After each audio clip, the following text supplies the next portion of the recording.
ಇವತ್ತು ಮಧ್ಯಾಹ್ನ 3:30 ಸುಮಾರಿಗೆ ಬಂಟ್ವಾಳ ತಾಲೂಕಿನ ಕೊಳ್ತಮಜಲು ಅಂತ ಹೇಳುವಂತಹ ಒಂದು ಗ್ರಾಮೀಣ ಪ್ರದೇಶದಲ್ಲಿ ಪಿಕಪ್ ಚಾಲಕನಾಗಿದ್ದುಕೊಂಡು ಮರಳು ಲೋಡು ಸಾಗಿಸ್ತಾ ಇದ್ದಂತಹ ಒಬ್ಬ ಮುಸ್ಲಿಂ ಯುವಕ ಇಮ್ತಿಯಾಜ್ ಎಂಬಂತಹ ಒಬ್ಬ ಮುಸ್ಲಿಂ ಯುವಕನನ್ನು ವ್ಯಾಪಾರದ ಹೆಸರಿನಲ್ಲಿ ಅವರನ್ನು ಆ ಮರಳನ್ನು ಖರೀದಿ ಮಾಡಲಿಕ್ಕೆ ಒಂದು ಕಡೆ ಕರೆದು ಅಲ್ಲಿ ಮರಳನ್ನು ಇಳಿಸಿದ ನಂತರ ಆ ದುಡ್ಡು ತಗೊಳ್ಳಲಿಕ್ಕೆ ಹೋಗುವಂಥ ಸಂದರ್ಭದಲ್ಲಿ ಸಂಘ ಪರಿವಾರಕ್ಕೆ ಸೇರಿದಂತಹ ಸುಮಾರು 10-15 ಮಂದಿಯ ಗೂಂಡಾಗಳ ಕಿಟಿಗೇಡಿಗಳ ಪಡೆ ಏಕಾಏಕಿಯಾಗಿ ಅಲ್ಲಿ ತಳುವಾರನ್ನು ಹಿಡ್ಕೊಂಡು ಅವರ ಮೇಲೆ ದಾಳಿ ಮಾಡಿದ್ದಾರೆ.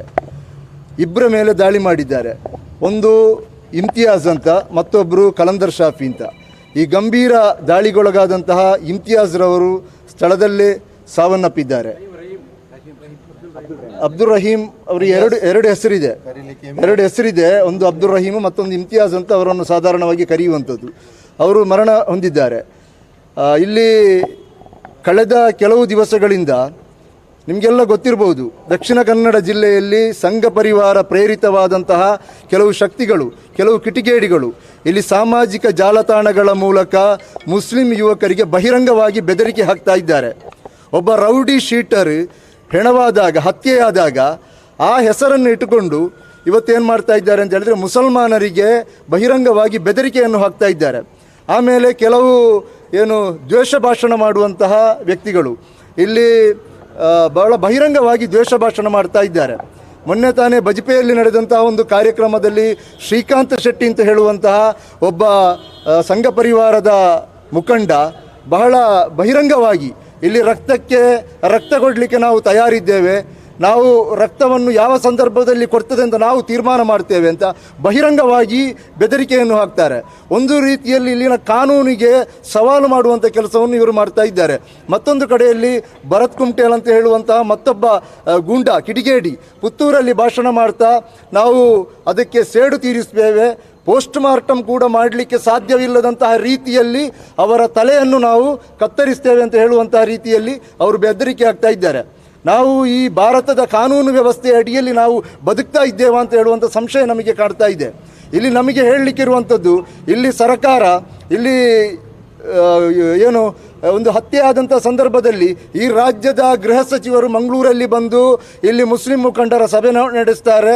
ಆ ಬಳಿಕ ಪತ್ರಿಕಾಗೋಷ್ಠಿಯಲ್ಲಿ ಹೇಳ್ತಾರೆ, ಮಂಗಳೂರಿನಲ್ಲಿ ನಾವು ಆ್ಯಂಟಿ ಕಮ್ಯುನಲ್ ಟಾಸ್ಕ್ ಫೋರ್ಸನ್ನು ರಚನೆ ಮಾಡ್ತೇವೆ ಅಥವಾ ಅಂತ ಒಂದು ವಿಂಗನ್ನು ರಚನೆ ಮಾಡ್ತೇವೆ ಅಂತ. ಇಲ್ಲಿ ಇವರು ಒಂದು ವಿಂಗನ್ನು ರಚನೆ ಮಾಡ್ತೇವೆ ಅಂತ ಹೇಳಿ ಹೋದ ನಂತರ ಇಲ್ಲಿ 45 FIRಗಳಾಗಿದೆ.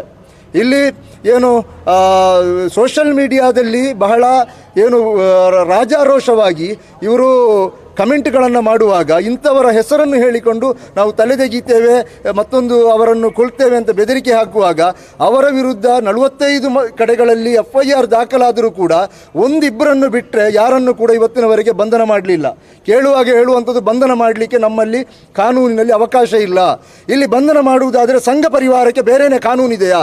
ಇವತ್ತೇ ಮುಸಲ್ಮಾನರನ್ನು ಗುರಿಪಡಿಸಿಕೊಂಡು ಈ ಕಾಂಗ್ರೆಸ್ ಸರ್ಕಾರ ಇರುವಂಥ ಈ ರಾಜ್ಯದಲ್ಲಿ ಈ ರೀತಿಯಾದಂತಹ ಹಲ್ಲೆಗಳು ಇವತ್ತು ಮುಸಲ್ಮಾನರ ಮೇಲೆ ನಡೀತಾ ಇದೆ. ಮಾರಕವಾದಂಥ ದಾಳಿಗಳು ಮಾಡ್ತಾ ಇದೆ. ಇಲ್ಲಿ ಮುಸ್ಲಿಂ ಯುವಕರನ್ನು ಹತ್ಯೆ ಮಾಡ್ತಾ ಇದೆ. ಇಲ್ಲಿ ಆ್ಯಂಟಿ ಟಾಸ್ಕ್ ಫೋರ್ಸ್ ಯಾವಾಗ ರಚನೆ ಮಾಡ್ತೀರಿ? ಇನ್ನೊಂದು ಹೆಣ ಬೀಳ್ಬೇಕು ಆ್ಯಂಟಿ ಟಾಸ್ಕ್ ಫೋರ್ಸ್ ರಚನೆ ಮಾಡಬೇಕಾದ್ರೆ? ಅಥವಾ ಇನ್ನೆರಡು ಹೆಣ ಬಿದ್ದರೆ ಮಾತ್ರ ಇವರು ರಚನೆ ಮಾಡುವಂಥದ್ದ? ಅಥವಾ ಇಲ್ಲಿನ ಮುಸಲ್ಮಾನ ನಾಯಕರನ್ನು ಸಮಾಧಾನ ಮಾಡಲಿಕ್ಕೆ ಹೋಮ್ ಮಿನಿಸ್ಟ್ರಿಯಲ್ಲಿ ಬಂದು ಹೇಳಿಕೆ ಕೊಟ್ಟು ಹೋದಂಥದ್ದು ನಮಗೆ ಕೇಳಲಿಕ್ಕೆ ಇರುವಂಥದ್ದು. ಇಲ್ಲಿ ಏನಾಗ್ತಾ ಇದೆ ಅಂತ 15 ಮಂದಿ ಬಹಳ ವ್ಯವಸ್ಥಿತವಾಗಿ ಒಂದು ತಂಡವನ್ನು ಕಟ್ಟಿಕೊಂಡು ಪ್ಲ್ಯಾನ್ ಆಗಿಕೊಂಡು ಈ ಹತ್ಯೆಯನ್ನು ಮಾಡಿದ್ದಾರೆ.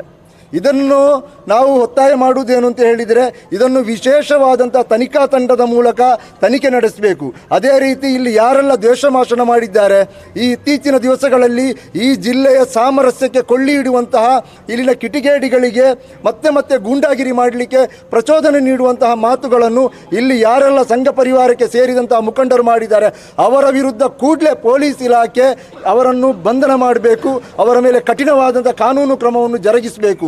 ಇಲ್ಲಿ ಪೊಲೀಸ್ ಇಲಾಖೆ ಮತ್ತು ಸರ್ಕಾರದ ನಿಷ್ಕ್ರಿಯತೆ ಮತ್ತು ಅವರು ಈ ವಿಚಾರದಲ್ಲಿ ಬಹಳ ಉದಾಸೀನ ತೋರಿಸಿದ ಕಾರಣದಿಂದ ಆಗಿರ್ತದೆ ಇವತ್ತೊಬ್ಬ ಅಮಾಯಕ ಯುವಕ ಇಮ್ತಿಯಾಸ್ ಇವತ್ತು ಕೊಲೆಯಾದಂಥದ್ದು.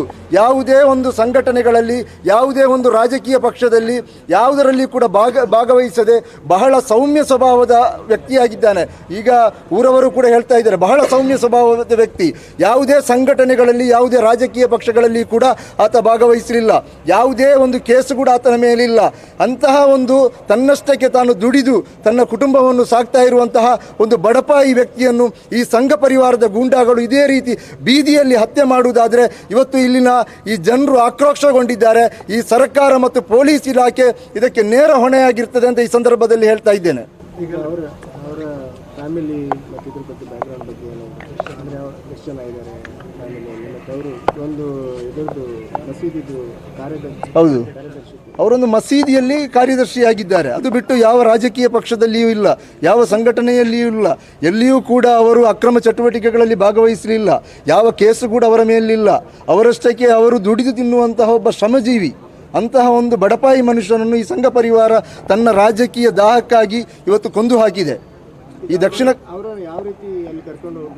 ಅವರನ್ನು ಹೊಯ್ಗೆ ವ್ಯಾಪಾರ, ಹೊಯ್ಗೆ ಬೇಕು ಅಂತ ಹೇಳಿ ಅವರು ಹೊಯ್ಗೆ ಹಾಕ್ತುವಂಥದ್ದು, ಅವರು ಪಿಕಪ್ ಇದೆ, ಆ ಹೊಯ್ಗೆ ಲೋಡು ಮಾಡಿ ಅಲ್ಲಿ ಕೊಂಡೋಗಿ ಹೊಯ್ಗೆಯನ್ನು ಅನ್ಲೋಡ್ ಮಾಡಿ ಬಳಿಕ ದುಡ್ಡು ತೆಕ್ಕೊಳ್ಳಿಕ್ಕೆ ಬೇಕಾಗಿ ಹೋಗುವಾಗ ಹಿಂಬದಿಯಿಂದ ಬಂದು ಅವರ ಮೇಲೆ ತಳುವಾರಿನಿಂದ ಕಡಿದು ಕೊಂದದ್ದು. ಇನ್ನೊಬ್ಬರು ಕೂಡ ಕಲಂದರ್ ಶಾಫಿಯಿಂದ ಇವತ್ತು ಹಾಸ್ಪಿಟಲಲ್ಲಿ ICU ಅಲ್ಲಿ ಅಡ್ಮಿಟ್ ಆಗಿದ್ದಾರೆ. ಅವರಿಗೂ ಕೂಡ 3-4 ಕಡೆಗಳಲ್ಲಿ ತಳುವಾರು ದಾಳಿಯಾಗಿದೆ. ಅವರು ಕೂಡ ಈಗ ಸರ್ಜರಿ ನಡೀತಾ ಇದೆ ಆಸ್ಪತ್ರೆಯಲ್ಲಿ. ಅವರ ಪರಿಸ್ಥಿತಿ ಕೂಡ ಸ್ವಲ್ಪ ಚಿಂತಾಜನಕವಾಗಿದೆ.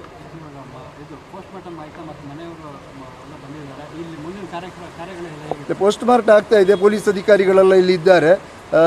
SP ಅವರು ಬಂದಿದ್ದಾರೆ, ಕಮಿಷನರ್ ಅವರು ಇದ್ದಾರೆ, ಅದು ಫೋರೆನ್ಸಿಕ್ ಲ್ಯಾಬ್ನ ತಜ್ಞರು ಕೂಡ ಅಲ್ಲಿ ಇದ್ದಾರೆ. ಈಗ ಪೋಸ್ಟ್ ಮಾರ್ಟಮ್ಗೆ ತಯಾರಿಗಳಾಗ್ತಾ ಇದೆ. ಈಗ ಹಿಂದೆ ನಿಮಗೆ ಗೊತ್ತಿರಬಹುದು, ಇಲ್ಲಿ ಫಾಸಿಲ್ ಎಂಬಂಥ ಒಬ್ಬ ಯುವಕನನ್ನು ಹಲ್ಲೆ ಮಾಡಿದ್ದಾರೆ. ಯಾವ ಸಂಘಟನೆಗಳಲ್ಲಿ, ಯಾವ ಪಕ್ಷದಲ್ಲಿಯೂ, ಯಾವ ಚಟುವಟಿಕೆಗಳಲ್ಲಿಯೂ ಭಾಗಿಯಾಗದಂತಹ ಅಮಾಯಕ ವ್ಯಕ್ತಿಯನ್ನು ನಡುಬೀದಿಯಲ್ಲಿ ಸಂಘ ಪರಿವಾರದ ಗೂಂಡಾಗಳು ಕೊಚ್ಚಿ ಕೊಲೆ ಮಾಡಿದ್ದಾರೆ. ಅದೇ ರೀತಿ ಒಬ್ಬ ಅಮಾಯಕ ವ್ಯಕ್ತಿ, ಅವರಿಗೆ ಕೊಲೆ ಮಾಡಲಿಕ್ಕೆ ಇಂಥವರೇ ಬೇಕು ಏನೂ ಇಲ್ಲ. ಒಬ್ಬ ಮುಸಲ್ಮಾನರು ಸಿಕ್ಕಿದರೆ ಸಾಕು, ಒಬ್ಬ ಮುಸಲ್ಮಾನರ ರಕ್ತ ಅವರಿಗೆ ಬೇಕು. ಆ ಮೂಲಕ ಅವರು ವೋಟ್ ಪೊಲರೈಸೇಷನ್ ಮಾಡುವಂತಹ ಒಂದು ಪ್ರಕ್ರಿಯೆ ಇಲ್ಲಿ ಈ ದಕ್ಷಿಣ ಕನ್ನಡ ಜಿಲ್ಲೆಯಲ್ಲಿ BJP ಮತ್ತು ಸಂಘ ಪರಿವಾರ ಬಹಳ ರಾಜಾರೋಷವಾಗಿ ಮಾಡ್ತಾ ಇದೆ. ಅದು ಬೆಳಿಗ್ಗೆ ನಡೀತದೆ. ಏನು? ಹೌದು, ಅವರ ಊರಲ್ಲಿ ಕೊಳ್ತಮಜಲ್, ಬಂಟ್ವಾಳ ತಾಲೂಕಿನ ಕಲ್ಪನೆ ಸಮೀಪದ ಕೊಳ್ತಮಜಲ್ನಲ್ಲಿ. ಹೌದು, ಖಂಡಿತವಾಗಿಯೂ ಅದು ರಿವೆಂಜ್ ಅಂತ ಹೇಳಿದರೆ ಇಲ್ಲಿನ ಸಂಘ ಪರಿವಾರ ಭರತ್ ಕುಮಟೇಲೊಬ್ಬ ಅಲ್ಲ. ನಿನ್ನೆ ಮೊನ್ನೆ ಬಜ್ಪೆಯಲ್ಲಿ ಶ್ರೀಕಾಂತ್ ಶೆಟ್ಟಿ ಅಂತ ಹೇಳುವಂತಹ ಒಬ್ಬರು ಕೂಡ ಬಹಳ ಓಪನ್ ಆಗಿ ವಿಚಾರವನ್ನು ಹೇಳಿದರು. ಅವತ್ತೇ ನಾವಿದನ್ನು ಪೊಲೀಸರ ಗಮನಕ್ಕೆ ಕೊಟ್ಟಿದ್ದೇವೆ. ಪೊಲೀಸರು ಕೂಡ ಒಂದು ಕೇಸು ದಾಖಲಿಸಿ ನಮ್ಮ ಕೆಲಸ ಮುಗಿಯಿತು ಅಂತ ಹೇಳಿ ಅವರು ಕೂಡ ಸುಮ್ಮನಿದ್ದಾರೆ. ಅವರ ಮೇಲೆ ಯಾಕೆ ಕ್ರಮ ಕೈಗೊಳ್ತಾ ಇಲ್ಲ? ಇಲ್ಲಿ ಏನಾದರೂ ಒಬ್ಬ ಮುಸ್ಲಿಂ ವ್ಯಕ್ತಿ ಎಲ್ಲಿಯಾದರೂ ಗಲ್ಫಲ್ಲಿ ಕೂತ್ಕೊಂಡ ಅಥವಾ ವಿದೇಶದಲ್ಲಿಯ ಅಥವಾ ಬೇರೆ ರಾಜ್ಯಗಳಲ್ಲಿಯ ಒಂದು ಸೋಷಿಯಲ್ ಮೀಡಿಯಾದಲ್ಲಿ ಕಮೆಂಟ್ ಮಾಡಿದ ಕೂಡಲೇ ಆತ ಏರ್ಪೋರ್ಟಿಗೆ ಬಂದ ಕೂಡಲೇ ಅದನ್ನು ಬಂಧನ ಮಾಡಿ ಸೀದಾ ಜೇಸಿಗೆ ಕಳಿಸುವಂಥ ವ್ಯವಸ್ಥೆಗಳಿಲ್ಲಿ ಆಗ್ತಾ ಇದೆ. ರಾಜಾರೋಷವಾಗಿ ಸಂಘ ಪರಿವಾರಕ್ಕೆ ಸೇರಿದವರು ಈ ರೀತಿಯಾದಂತಹ ಸ್ಟೇಟ್ಮೆಂಟ್ಗಳು ಕೊಡುವಾಗ ಏನು ನಮ್ಮ ಹೊಸ ಕಾನೂನಿನಲ್ಲಿ ಅದಕ್ಕೆ ಅವಕಾಶ ಇಲ್ವಾ? BNS ಕಾನೂನಿನಲ್ಲಿ ಅದಕ್ಕೆ ಅವಕಾಶ ಇಲ್ವಾ? ಯಾಕೆ ಇವರನ್ನು ಬಂಧನ ಮಾಡ್ತಾ ಇಲ್ಲ? ಇಲ್ಲಿ ಆಡಳಿತದಲ್ಲಿರುವಂಥವರು ಶಾಸಕರು ಮುಸಲ್ಮಾನರನ್ನು ಉದ್ದೇಶಿಸಿ ಪ್ರಚೋದನೆ ಮಾಡುವಂಥ ಕೆಲಸವನ್ನು ಇಲ್ಲಿ ಬೆಳ್ತಂಗಡಿ ಶಾಸಕರು ಮಾಡ್ತಾ ಇದ್ದಾರೆ. ಮತ್ತು ಅವರು ಅಧಿಕಾರ, ಒಬ್ಬ ಜನಪ್ರತಿನಿಧಿಯಾದವನೇ ಹೀಗೆ ಮಾಡುವಾಗ ಅವರ ಅನುಯಾಯಿಗಳು ಹೀಗೆ ಮಾಡದಿರ್ತಾರ? ಆದ ಕಾರಣ ಇದನ್ನು ಗಂಭೀರವಾಗಿ ಸರ್ಕಾರ ಪರಿಗಣಿಸಬೇಕು. ಇದರ ಹಿನ್ನೆಲೆಯಲ್ಲಿರುವಂಥ ಒಬ್ಬೊಬ್ಬನನ್ನು ಕೂಡ ಹುಡುಕಿ ಅವನಿಗೆ ಕಠಿಣ ಶಿಕ್ಷೆ ಕೊಡುವಂತಹ ನಿಟ್ಟಿನಲ್ಲಿ ಇಲ್ಲಿ ಕಾರ್ಯಕ್ರಮ ಕ್ಲಿಕ್ ಮಾಡಿ.